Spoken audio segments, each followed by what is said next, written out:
नमस्कार, आप देख रहे हैं आपका अपना चैनल लोकमंच न्यूज। मैं हूं आपके साथ अक्षय सिंह। देश को बांटकर मुस्लिम राष्ट्र बनाने की मांग करने वाले नफरती मौलाना तौकीर रजा को नजरबंद कर दिया गया है। आपको बताते कि दिल्ली कूच करने का ऐलान किया था, लेकिन उससे पहले उन पर शिकंजा कसा गया, घर पर ही नजरबंद कर दिया गया है। देश को बांटकर मुस्लिम राष्ट्र बनाने की मांग मौलाना तौकीर रजा की तरफ से की गई थी। साथ ही तौकीर रजा ने देश के प्रधानमंत्री नरेंद्र मोदी को धृतराष्ट्र कहा था। वह हिंदू राष्ट्र के जवाब में मौलाना तौकीर रजा ने मुस्लिम राष्ट्र की मांग करते हुए नफरत पैदा करने की कोशिश की थी। इतना ही नहीं, तौकीर रजा ने आज यानी कि 15 मार्च को दिल्ली कूच करने का ऐलान किया था। तौकीर रजा ने इस मार्च में मुस्लिम समाज से बढ़ चढ़कर हिस्सा लेने की अपील भी की थी, लेकिन दिल्ली कूच करने से पहले मौलाना तौकीर रजा समेत 7 लोगों को नजरबंद कर दिया गया। तौकीर रजा का घर पुलिस छावनी में तब्दील कर दिया गया। आपको बता दें कि मौलाना तौकीर रजा ने न सिर्फ मुस्लिम राष्ट्र की मांग की थी, बल्कि हिंदूवादी संगठनों पर प्रतिबंध लगाए जाने की मांग भी की थी, और इसी को लेकर वह आज दिल्ली कूच करने की तैयारी में थे।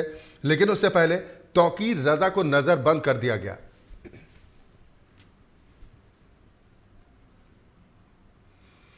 ब्यूरो चीफ आसिफ बेग इस खबर पर ज्यादा चर्चा और बातचीत के साथ हमारे साथ जुड़ गए हैं। आखिर तौकीर रजा कहना क्या चाहते हैं आसिफ?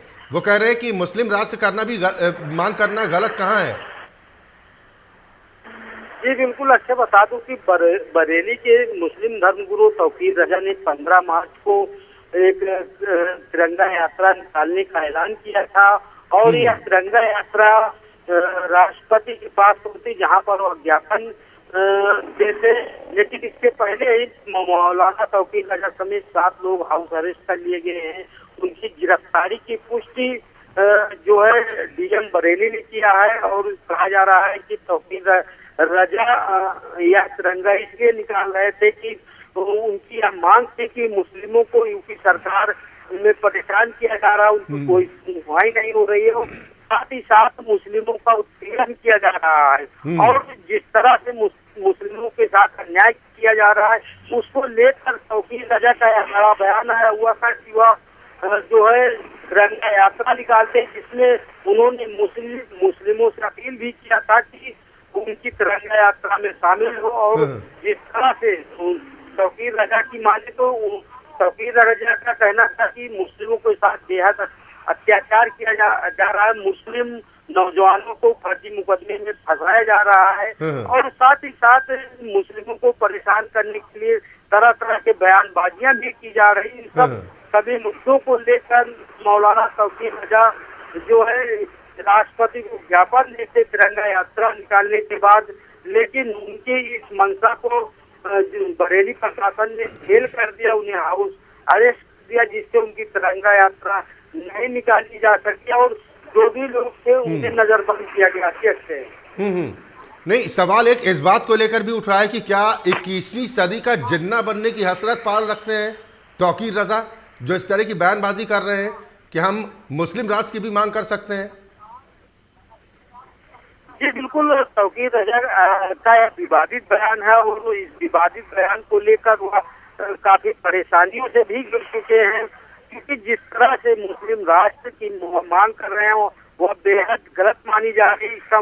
मुस्लिम समुदाय भी नहीं समर्थन कर रहा है, लेकिन जो अन्य मुद्दे हैं, जिन अन्य मुद्दों को लेकर तिरंगा यात्रा निकालने की भी बात की जा रही है, तो कहीं न कहीं जो है यूपी की बात करें तो यूपी में तौकीर रजा की माने तो तौकीर रजा का जो बयान आया हुआ है उसमें उनका साफ तौर पर कहना है कि मुस्लिमों के पक्ष में खड़े हैं, जो उनका मुस्लिम समाज का उत्पीड़न किया जा रहा है। तमाम ऐसे मुद्दे हैं कि जिसे वह राष्ट्रपति की समझ रखेंगे और ज्ञापन सौंपेंगे, लेकिन प्रशासन उनकी जो है मंशा को पानी फेर दिया।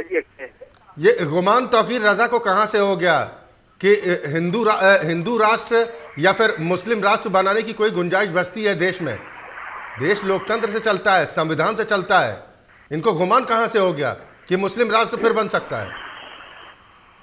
जी बिल्कुल, अच्छे बता दूं कि 2024 का जो चुनाव है, लगातार जो है हिंदू पक्ष की तरफ से हिंदू राष्ट्र बनाने की मांग की जा रही है, और मुस्लिम पक्ष की तरफ से अगर बात करें तो कोई भी नहीं खड़ा हुआ है मुस्लिम राष्ट्र की मांग करने को लेकर। लेकिन तौकीर रजा का यह बयान काफी चौंकाने वाला है। तो कुल मिलाकर यह कहा जा रहा है कि राजनीतिक दल इस मामले को वसूल दे रहे हैं और 2024 लोकसभा चुनाव को लेकर एक मसाला तैयार किया जा रहा है, लेकिन जनता की भी नजर है और प्रशासन की भी नजर है जो ऐसी गतिविधियों में लिप्त है, जो बेवजह मांग कर रहे हैं, उनके खिलाफ एक्शन भी लिया जाना चाहिए।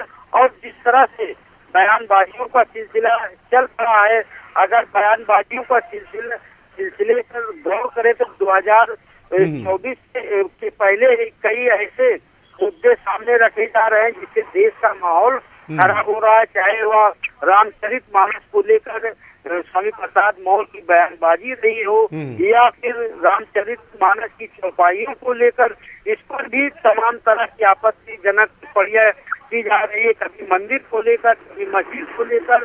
तो कुल मिलाकर अच्छा कहा जा सकता है कि 2024 से पहले जनता का ध्यान भटकाने के लिए यही नेता और यही सफेद फोर्स तरह तरह के हथकंडे अपनाते हैं। और जिस तरह से मौलाना तौकीर रजा ने यह बयान दिया, उसके खिलाफ भी कार्रवाई होनी चाहिए। और जो अन्य संप्रदाय से जुड़े लोग हैं, जो देश की भावना को आहत करते हुए बयानबाजी करते हैं, उन पर भी कड़ी से कड़ी कार्रवाई होना चाहिए, क्योंकि यह देश संविधान से चलता है, संविधानों से ही कानून चलाया जाता है और संविधान ही आम लोगों की रक्षा करता है। जी बिल्कुल, सवाल यही है कि देश को बांटने की साजिश करने वाले या फिर ऐसी मंशा रखने वाले हर उस शख्स पर शिकंजा कसना चाहिए जो देश के खिलाफ जाने की कोशिश करता है। लेकिन हिंदूवादी संगठनों से तौकीर रजा को क्या नफरत हो गई? वो तो कह रहे हैं कि सारे हिंदूवादी संगठनों को बैन कर देना चाहिए, उनकी दुकानदारी चलती रहनी चाहिए सिर्फ। जी बिल्कुल, बयानबाजी अच्छा चाहे जिसकी हो, तौकीर रजा की हो या हिंदू संगठनों की हो, क्योंकि तौकीर रजा के मुताबिक जिस तरह से धार्मिक भड़काऊ भाषा अक्सर आते रहते हैं, यहाँ तक कि कई मंत्रियों के भड़काऊ भाषा आते रहते, उस पर भी तौकीर रजा ने जो है विराम लगाने की मांग किया है। तौकीर रजा का कहना है कि हिंदूवादी संगठन नफरत बोने का काम कर रहे हैं, इन पर अंकुश लगना चाहिए। वहीं जिस तरह से तौकीर रजा का बयान आ रहा है के खिलाफ, उन पर भी कार्रवाई की जानी चाहिए, क्योंकि यह देश संविधान का देश है। यहाँ पर नफरत फैलाने की किसी को भी छूट नहीं है, चाहे वह हिंदू संगठन हो या मुस्लिम संगठन हो या फिर ईसाई हो या फिर आम आदमी हो या फिर मंत्री, किसी को भी धार्मिक और भड़काऊ भाषण देने की जरूरत नहीं है। ऐसे इन भड़काऊ भाषणों से देश का माहौल खराब हो जाता है और आम जनता को ही भुगतना पड़ता है। भले ही भड़काऊ भाषण मामले में राजनेता चुप्पी साधे हों, लेकिन कहीं न कहीं चुनावों में वह इन धार्मिक मुद्दों को लेकर कहीं न कहीं भुना भी लेते हैं। तो इन सब पर कड़ी से कड़ी सरकार की तरफ से कार्रवाई भी होनी चाहिए। और तौकीर, क्योंकि जिस तरह से लगातार चाहे हिंदू नेताओं के बयान हो या फिर मौलाना तौकीर रजा के इस बीच लगातार भड़काऊ भाषण और बयान आ रहे हैं, इन पर जो है तत्काल रोक होनी चाहिए और कार्रवाई होनी चाहिए। बिल्कुल, ऐसे लोगों पर शिकंजा कसा जाना चाहिए। लेकिन हैरानी तब ये होती है कि ऐसे भड़काऊ लोगों को, नफरती लोगों को भी बचाव करने के लिए तमाम लोग सामने आ खड़े होते हैं। आसिफ, शायद आप तक आवाज नहीं पहुंची। आसिफ, चलिए, शायद संपर्क टूट गया, हम दोबारा संपर्क करने की कोशिश करेंगे आसिफ से। लेकिन मौलाना तौकीर रजा जो दिल्ली कूच करने की तैयारी में थे, उन्हें नज़रबंद कर दिया गया है। कुल 7 लोगों को नज़रबंद किया गया है। बताया यही जा रहा है कि नफरत फैलाने की कोशिश भी कर रहे थे और कहीं ना कहीं मुस्लिम समुदाय के लोगों से एकजुटता की अपील करते हुए दिल्ली कूच की अपील मौलाना तौकीर रजा की तरफ से की गई थी, जिसके चलते उन्हें नज़रबंद करना पड़ा है। हालांकि तौकीर रजा यहीं पर नहीं रुके हैं, इससे पहले वो मांग कर चुके हैं कि अगर हिंदू राष्ट्र की मांग की जा सकती है तो हम मुस्लिम राष्ट्र की मांग करते हैं। सवाल ये है कि आखिर ऐसे नफरती मौलानाओं पर पूरी तरह से शिकंजा कब कसेगा? वक्त एक ब्रेक का है।